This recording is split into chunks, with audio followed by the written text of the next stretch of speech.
Agora, nós vamos entrar em talvez alguns métodos, desde os clássicos até chegar no DevOps e entender as diferenças deles. Então, aqui vou focar principalmente nos modelos de desenvolvimento do software, que são os clássicos, e passando por agilidade, Scrum e Lean, e entender as diferenças e as contribuições que esses métodos têm em relação ao DevOps e o que poderá eventualmente ser mudado, né? Para conseguir mostrar, talvez de maneira sucinta, estamos aqui com o modelo Cascata. Imagino que todo mundo conhece, já vivenciou ele, um modelo muito interessante, muito sustentado, sólido, se a gente pensa na qual cada uma das etapas precisa ser esgotada para começar a etapa seguinte. Ou seja, sempre a metáfora vem da área da construção civil, por exemplo, né? Então, primeiro eu faço o projeto, arquiteto, certo? A casa, o período que estou fazendo, depois passo para o engenheiro que vai entrar em detalhes de como conseguir fazer essa construção, né? Para posteriormente passar para a construção propriamente, onde os pedreiros e toda a equipe de construção irá fazer, certo? Isso para depois validar e assim por diante. Então, verão que cada uma dessas etapas requer especializações diferentes, né? Em TI foi feito inicialmente o trabalho de gerenciar projetos na área de desenvolvimento dessa maneira, usando essa metáfora, mas teve umas consequências gravíssimas no nosso trabalho. E é esse aqui o modelo que eu posso utilizar normalmente com algumas premissas. Quais são as premissas que sustentam esse modelo? Que os requisitos não mudem dentro do próprio projeto. Ou seja, se estou projetando uma casa, logicamente não vou falar, agora constrói, estou gostando dela, mas tira aqui, coloca um quarto nesse lugar, coloca uma janela, mexe aqui, não dá para fazer isso, né? Ou seja, o requisito precisa estar sólido e não mudar ao longo do tempo. Em TI, isso passa a ser quase que uma realidade. As mudanças acontecem constantemente. E o modelo Cascata não consegue absorver de maneira sadia, se a gente pensa, sem ter que refazer muita coisa em curto prazo, não consegue absorver essas mudanças de uma maneira muito dinâmica. Há limites, mas não se sustentam ao longo do tempo. Então o modelo Cascata serve em projetos de TI, e aí estamos falando talvez em qualquer tipo de projeto, na qual os requisitos não mudam grandemente ao longo do tempo, né? Se muda de maneira muito pequena, eu consigo sustentar um modelo Cascata. E um modelo muito eficiente, né? Que foi mudando com as variações dele. Aí vem o incremental. O incremental, então eu entrego um pedaço, entrego outro pedaço, entrego uma etapa, entrego alguma coisa, não necessariamente que me dê valor. Por exemplo, se a gente pensa na entrega de valor em um projeto de construção civil, se eu sou cliente, qual seria o valor? Eu poder ocupar esse espaço de maneira adequada. Ou seja, não adianta falar, vamos entregar em forma incremental. Primeiro eu vou entregar uma parede, depois eu vou entregar outra parede, depois eu vou entregar certo telhado, depois não, mas isso não serve, não consigo ocupar esse espaço. Do ponto de vista de valor, ou é tudo ou é nada, acabou. Em TI, eu posso entregar um módulo, posso entregar outro módulo, posso entregar outro módulo, sempre quando ele me entregue valor, né? Vamos lá, uma tela de cadastro. Ótimo, consigo cadastrar, mas fazer o que com isso? Consigo calcular a fatura, consigo vender? Talvez aí muda a maneira como convencionalmente os modelos iterativos incrementais foram construídos, foram trabalhados na maneira clássica, variações do Cascata, e com agilidade veio trazer essa mudança. Então, aí vem a agilidade tentando absorver atividades de análise, design, integração e inclusive a parte de testes. Nós vemos aí que só ficou fora a parte de aceitação e deploy.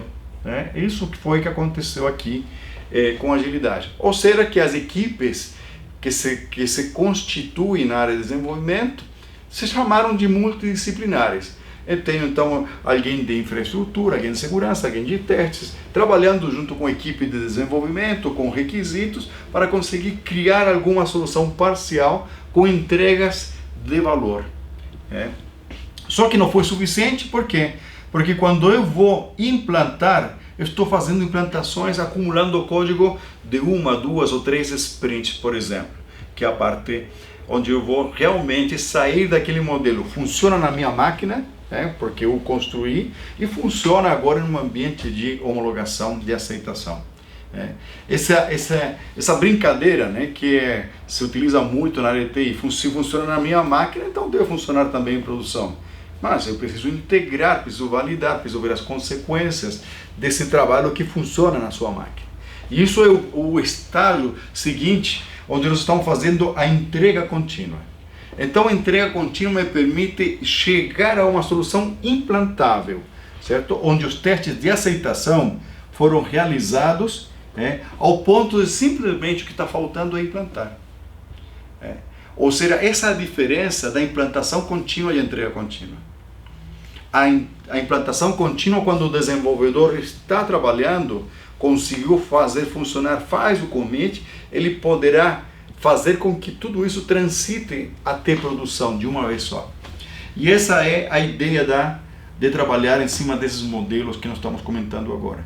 Para que isso funcione, eu tenho que trabalhar, logicamente, a entrega contínua. E para que isso funcione, eu tenho que trabalhar a integração contínua. Então, a integração contínua é essa capacidade de construir código que poderá transitar potencialmente até produção. Só que não é tão fácil fazer isso trabalhando ainda no modelo clássico. Nós precisamos transitar de maneira gradual para fortalecer as disciplinas da engenharia, que muitas vezes as técnicas da agilidade não integram.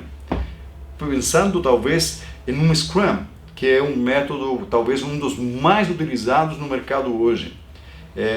Eu posso utilizar Scrum e ele foca principalmente para as equipes de desenvolvimento, trabalhando em cima de sprint, só que não estou inserindo dentro dele técnicas específicas de engenharia de software, o que deixa ele, se eu utilizo ele de maneira talvez somente as práticas, um modelo ainda muito fraco, pouco robusto para as fragilidades que nós estamos comentando, inclusive já comentadas como sintomas crônicos da TI.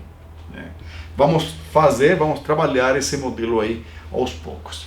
Bom, aqui verão que comentei do Scrum, comentei aqui da agilidade, e vem um framework, talvez um modelo, não vou chamar de framework porque não é, e sim mais um conceito, uma questão mais filosófica, que o Lean, o sistema Toyota Reprodução, agora adaptado para a linha de TI, verão que isso me permite trabalhar o DevOps de ponta a ponta.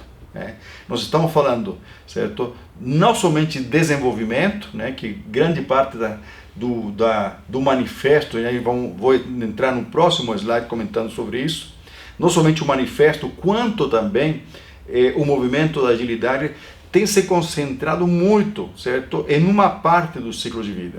E agora com DevOps nós vamos integrar a outra, que é a parte da implantação e a operação do sistema. Então, estou citando aqui até em forma muito rápida o movimento da agilidade que surge no ano 2001, onde se cria um manifesto a partir de formadores de mercado, pessoas que estavam trabalhando em mudar a maneira clássica do cascata para alternativas, que criaram um movimento riquíssimo chamado agilidade. A agilidade hoje passa a permear grande parte das atividades do mundo, não estou falando somente da área de TI, e é sustentado talvez nesses 4 valores que estão sendo colocados aqui, e alguns princípios, que são 12 princípios. Dentre os valores, é valorizar a interação dos indivíduos, mais do que as ferramentas e processos. Verão, ferramentas de gestão, não estou falando de ferramentas do ponto de vista de operação. Esse é um ponto também que cria uma confusão aí, falando, mas DevOps tem uma base ferramental muito grande, mas não é aquela dependência, aquele cronograma, aquele processo, aquele criando de status, aponta horas, nada disso. É isso que está sendo colocado aqui, né? Então, ou seja, a interação, a possibilidade de discutir cara a cara, transmitir conhecimento, criar engajamento, criar colaboração, é isso que está sendo colocado aqui. Software em funcionamento mais do que documentação abrangente. Lembrando que o Cascata, as primeiras etapas estão sustentadas em documentação. Documentos de requisito, formalizar escopo, trabalhar em cima de cronogramas, tudo isso, uma vez que começo a trabalhar, o programa começa a mudar de maneira radical, né? Então eu gastei muito tempo em esforço que poderiam ser eventualmente foco de retrabalho.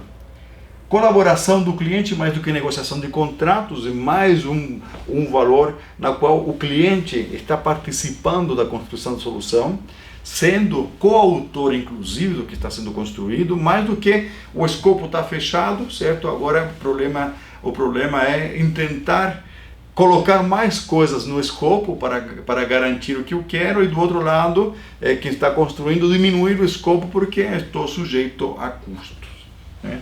E por último, responder às mudanças, mais do que seguir um plano, né? Ou seja, quando falamos de agilidade, talvez o termo que melhor concentra essa filosofia toda tem a ver com a adaptabilidade. É a possibilidade de conseguir me adaptar frente a um meio, um mercado, certo? Altamente mutante, né? Bom, a partir daí, eu tenho aqui os princípios, né, que são os 12 princípios da agilidade, né? Bom, estamos falando aqui do ano 2001, mais quase 20 anos atrás. Então, quando nós estamos falando aqui, satisfação do cliente, receber bem as mudanças dos requisitos, liberar software frequentemente, na ordem de 2 semanas ou meses. É claro que o modelo naquela época, nós estamos falando de anos, né, de trabalho.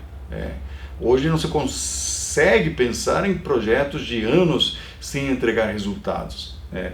E ainda mais, com DevOps, nós estamos falando na ordem de, certo, de várias vezes por dia, né? Tem um artigo, inclusive, vou comentar aqui, implantações mais de 10 vezes por dia, né? Google implanta milhares de vezes por dia. Então, dessa ordem de grandeza, e não mais esse clássico que está aqui. Bom, aqui alguns autores, né? O Ken Beck, que fez o XP, o Martin Fowler, o Swever, aqui, o Sutherland, que inventaram o Scrum, e aí vai, né? Tem vários autores aqui muito importantes, né, que causaram aí a diferença.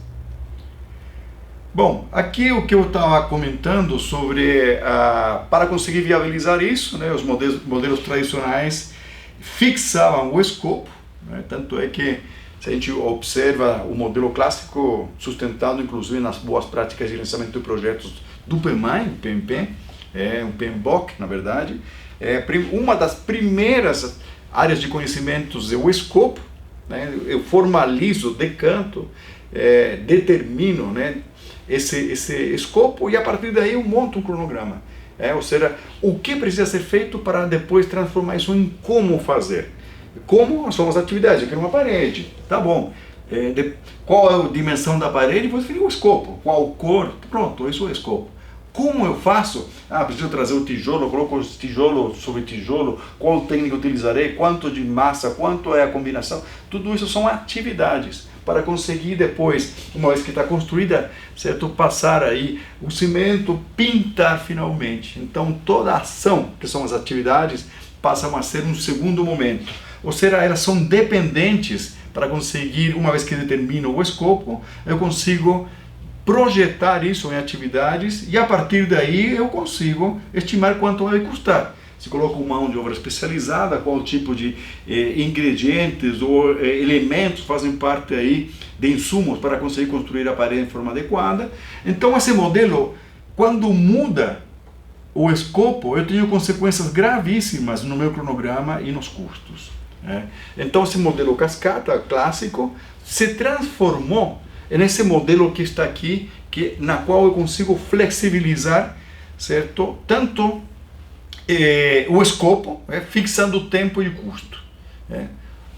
Exemplo disso é o modelo sustentado no Scrum, com sprints fixas. Sprint, 3 semanas, 2 semanas, 5 semanas. Equipe, 10 pessoas trabalhando juntas. Então, uma vez que sei quanto custa e quanto demora essa equipe trabalhando, vamos pensar em 3 semanas, eu determino um escopo variável. A cada final de sprint eu revejo, certo, o backlog, revejo os requisitos e fazendo esse trabalho ao longo do tempo. Então, com isso eu flexibilizo o escopo, eu posso me adaptar a qualquer escopo trabalhando com uma equipe fixa. Então, esse modelo que está aqui agora fecha a maneira de trabalhar com agilidade e é a base do que será sustentada no DevOps. Vamos trabalhar nesse modelo agora para deixar ele ainda mais flexível para ser adaptado ao DevOps.